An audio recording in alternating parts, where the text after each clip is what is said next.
Sometimes it feels like a country is living through two completely different stories at the very same time. And that's exactly what seems to have happened back in March of 2026. To really understand what was going on, we need to look at two powerful and pretty conflicting events that happened side by side. So, what are these two stories? Well, on one side, you've got the immense power of the government all focused into a single executive order. And on the other, you've got the power of the people.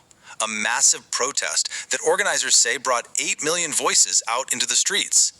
All right, let's start with the official action. We're going to dive into the executive order on election integrity, and we're sticking strictly to what the White House's own release said. What was actually in this thing? So the order, which was signed on March 31st, 2026, kicks off with a pretty foundational idea: that voting in federal elections is a right exclusively for U.S. citizens. And it's not just stating an opinion, it's grounding this whole thing directly in the Constitution and existing federal law. Okay, so that's the principle, but how do you actually enforce it? Well, the order points to a very specific government tool, the SAVE program. That stands for Systematic Alien Verification for Entitlements. Essentially, it's a system run by Homeland Security that would use Social Security data to check on a voter's eligibility. Now, to back this all up, the White House didn't just assert its authority. The order actually cites a number of existing laws and parts of the Constitution, things like the Help America Vote Act and the National Voter Registration Act, to build its legal case. These aren't just random acts, they're the foundational laws that already govern how voter rolls are maintained and who can vote. And it wasn't just about who can vote.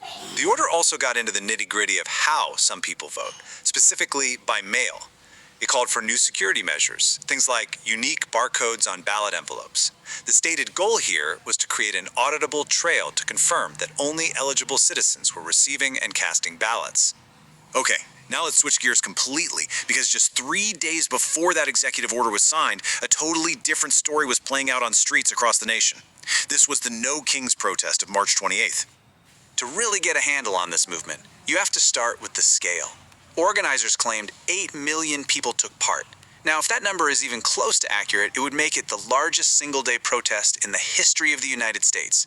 Just let that sink in for a second. At an event like this, it doesn't just pop up out of nowhere. It was really the climax of a protest movement that had been building for nearly a whole year. As you can see on the timeline, there were earlier No Kings protests back in June and October of 2025, and then general strikes in January 2026. It was all building up to this one massive day on March 28th. But here's what's really fascinating. It's where these protesters came from. You might assume a protest that big would mostly be happening in the major cities, right? But organizers reported something totally different. A full 2/3 of the RSVPs actually came from outside the big urban areas, from states all over, like Idaho and Louisiana. So what got all these people to come out? Well, the source material suggests it wasn't any single issue, but a whole bunch of different grievances all coming together at once.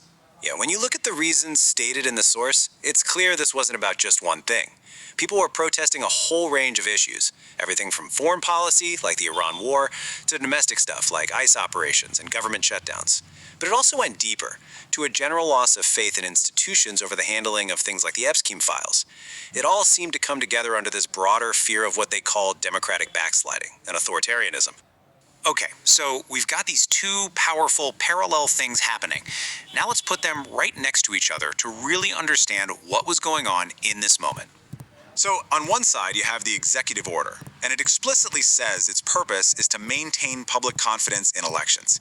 The language is all about duty and about protecting the integrity of the process. And on the other side, just 3 days before that order was signed, you had 8 million people in the streets in a massive display of what can only be called a lack of confidence in the government. And that's where you see the stark contrast. This cable just lays it out as clearly as possible, using words pulled directly from the sources.